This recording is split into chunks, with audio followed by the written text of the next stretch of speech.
talk about the annual conference offering, and especially for the focus on at Wesley Theological Seminary's DMin program for military chaplaincy. Today, I have Reverend Dr. Jim Discroll and Reverend Dr. Pete Moon joining us. And I just wanted to briefly introduce them. Reverend Dr. Jim Discroll is a 40-year pastor at the Virginia Annual Conference. Along with his experience and relations to the conference, he had served as a military chaplain for 37 years in many agencies, and his leadership to continue to support the care for our soldiers. After his retirement in 2019, he had started his position as a special assistant to the president at Wesley Theological Seminary, and there he is also helping and assisting, cheerleading for this DMin program for military chaplaincy. And he still has time to be a chaplain at a hospital. So that his care and his heart to continue the work of God is truly admirable. We also have Reverend Dr. Pete Moon, who is here with us. He is a long-time United Methodist pastor in Virginia for 32 years and now serving at Reveille United Methodist Church. But before he became a clergy, some of you might already know, he had served as a Navy flyer for 9 years, deployed twice, and he continued his service not only for this country, but he's continuing his service for the kingdom. So I'm grateful to have both of these two great leaders to come and join me in a time to talk about the annual conference offering. So I'm going to tell why we are here. The annual conference offering for this year in Hampton will be collected by the churches, and we have a goal of $150,000 to be split 50% each to a domestic cost and an international cost. The domestic cost will be for Wesley Theological Seminary's DMin Military Chaplaincy Program Scholarship, and the international would be for our Partnerships of Hope. However, both of them have a common theme of nurturing leadership. Through the DMin program, what we are doing, we're not only nurturing our chaplains, but those chaplains will go out into the world wherever they are deployed to nurture the soul and the cares for our soldiers. So this truly has both a domestic and a worldwide impact.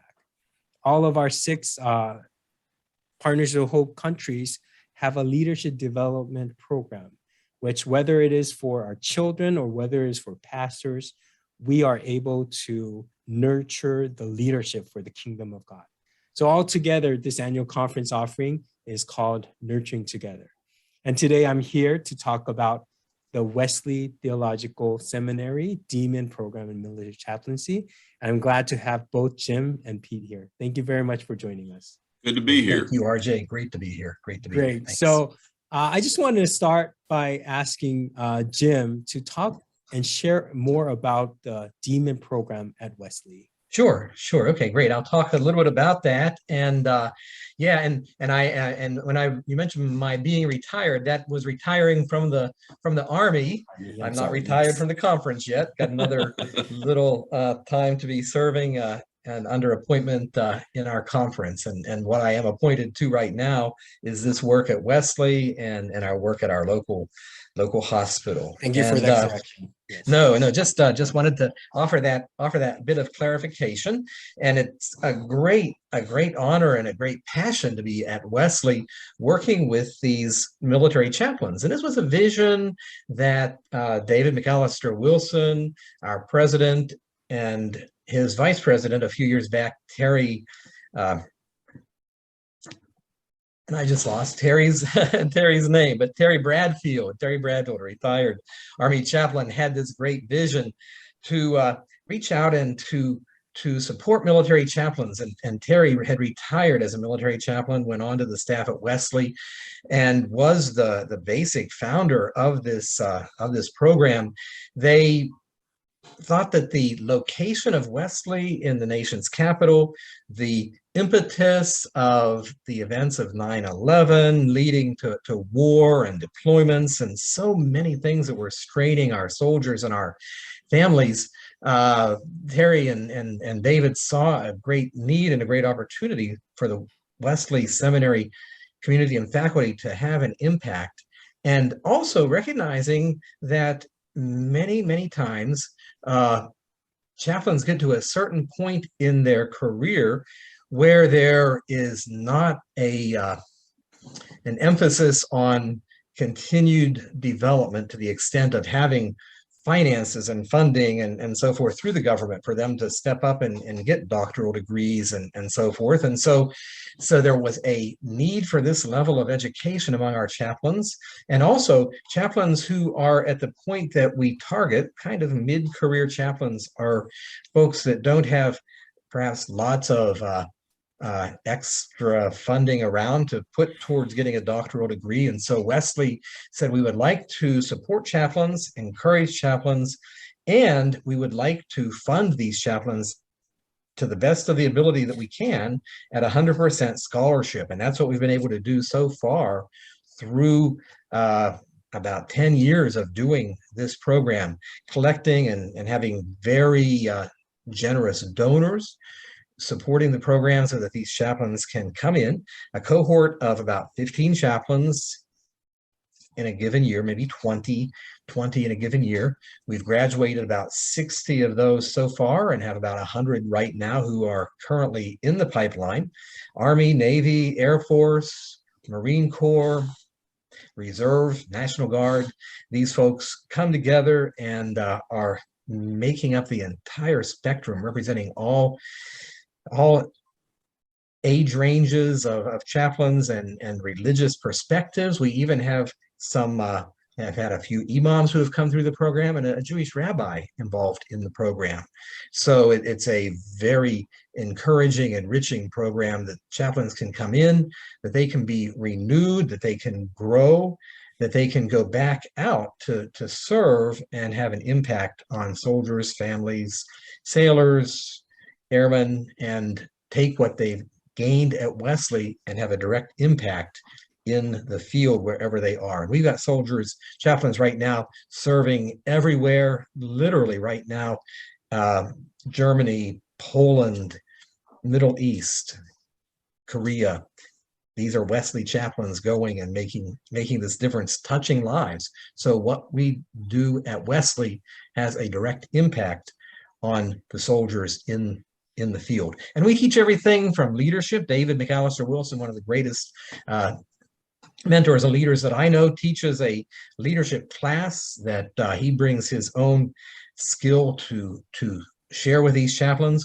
We bring in key military leaders, 4-star General James Cartwright, 2-star General Randy Manner, last year 4-star General Michael Garrett from Forces Command. We've had folks from all across. We've had the Navy's Surgeon General come to speak to us. We've had a variety of folks bringing leadership stories and mentoring to the chaplains, as well as training in moral injury, training in self-care, training in biblical aspects of leadership. It's a very broad-ranging program that lets chaplains grow, be refreshed, and go and serve and make a difference. Thank you very much. Thank you. And that is what we're trying to support. And I wanted to hear from Pete, because he's not only a DMin graduate from Wesley, our beloved Virginia Annual Conference clergy, but he has a perspective. He has a perspective of being a soldier, and also why he thinks this is important. So Pete, can you share why the chaplains are needed and why they need to be trained? Thanks, RJ. I appreciate that. And so, yeah, I just like to play on Jim's word impact, and why I appreciate this program so much, because that impact is so intensely needed out there. I was not a soldier on the field. I was on the ship. I spent a lot of time at sea, but had a chance to work with chaplains pretty consistently.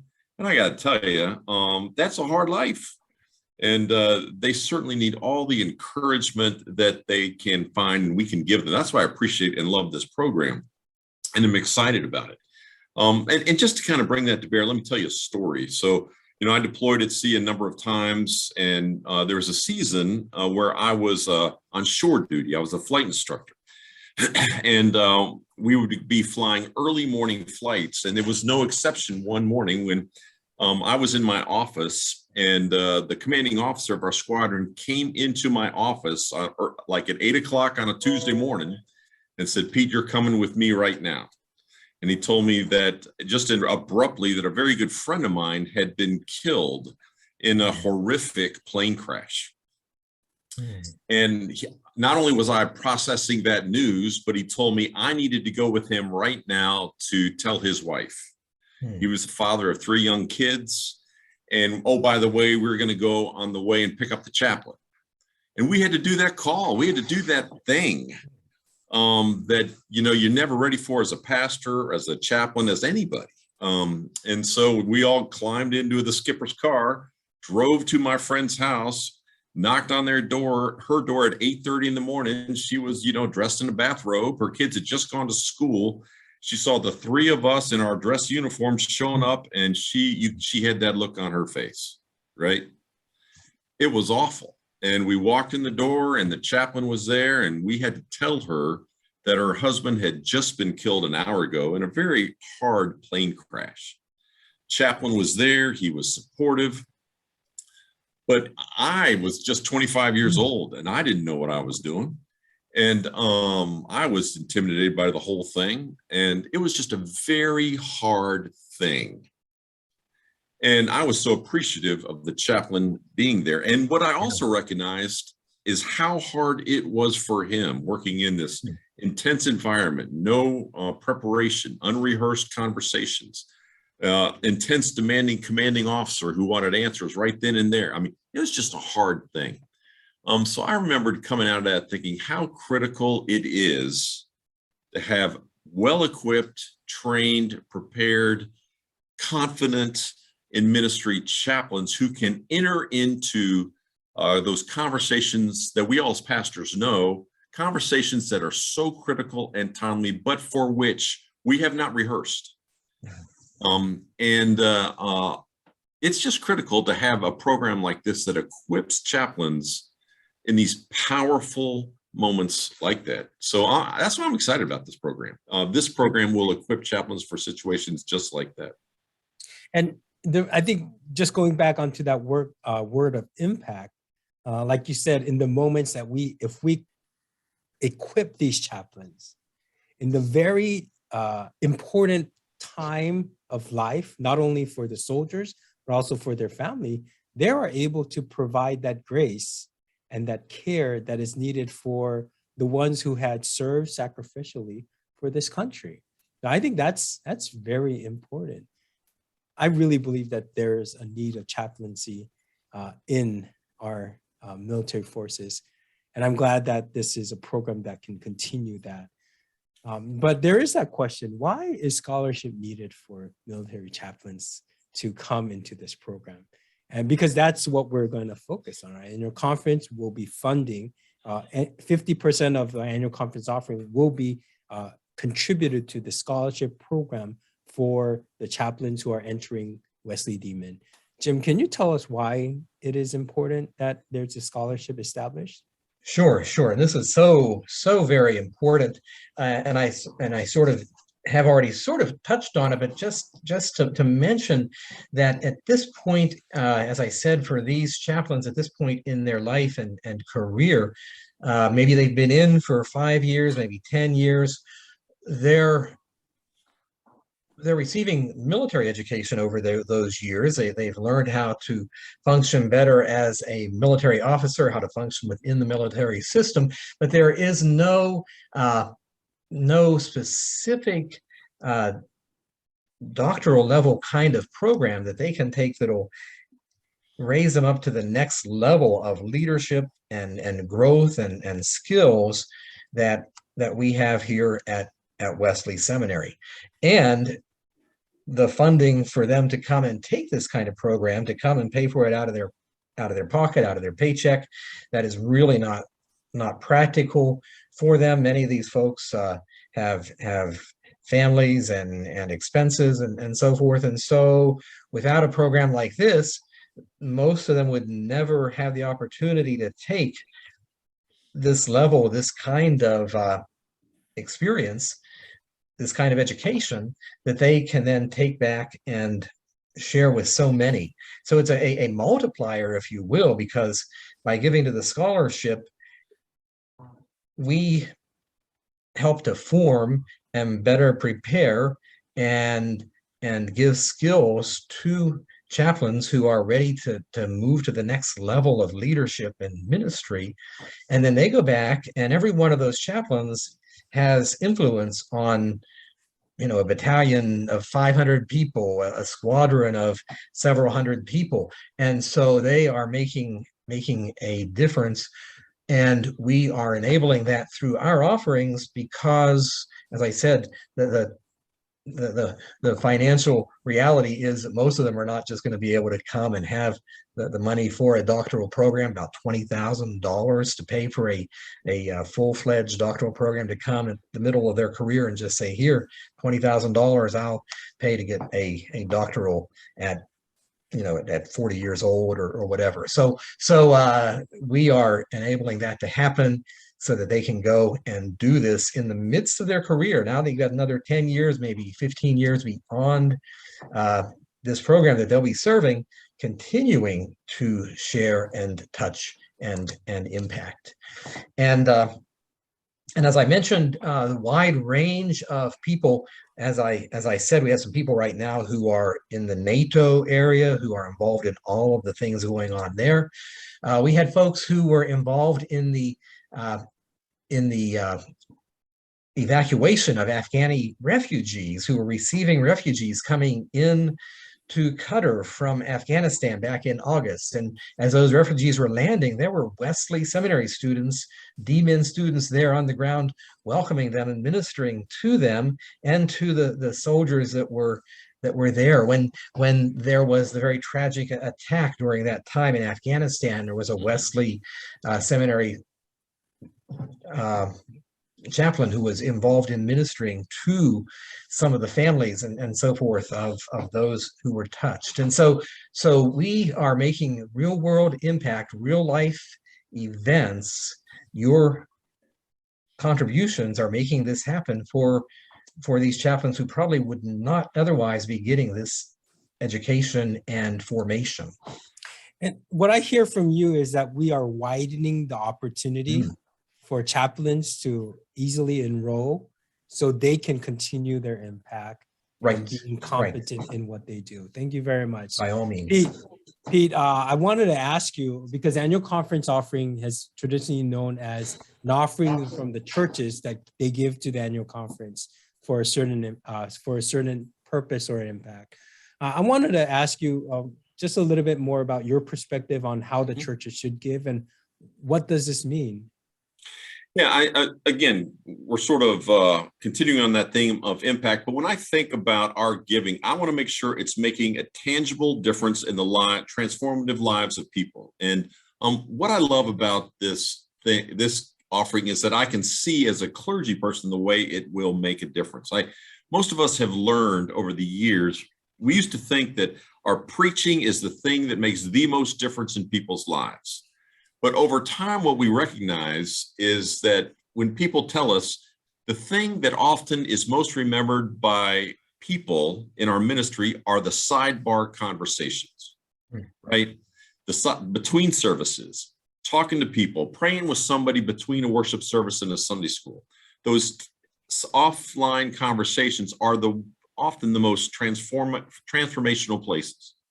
What I love about this offering is that this program equips individual chaplains to have those really key conversations with soldiers and airmen and Marine Corps and sailors that are offline, that are transformative on the battlefield, on the ship, and equips them to have a high quality conversation. with a struggling young man or woman. I've seen them do that, and that happens offline, it happens behind the scenes, but this equips them to have a great offline conversation. But even more, here's what I'm thinking, right? In this last couple of years, every single one of us as pastors, almost every one of us, have received a check with our church's name on it from the United States government with the PPP loan, right? Most all of our churches have had a check from the government that has, should we dare say, sustained us in many ways, helped us pay staff, helped us pay the bills. That has been an unbelievable gift to carry us through in COVID.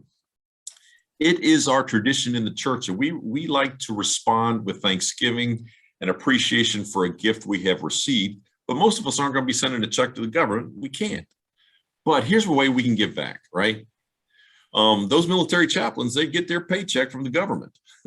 So we can support them through this offering. We can support the government's work in them as a way of saying thank you for the gift we have serendipitously received over these years. It's a way to give back. And that's why I'm excited about this ministry. I think it's timely that we've received these great PPP loans. And now in a small way, we can return the gift through Wesley Seminary supporting our military chaplains. And that is a great perspective. Yes, this is our time to return and support. So I just wanted to share how we can give.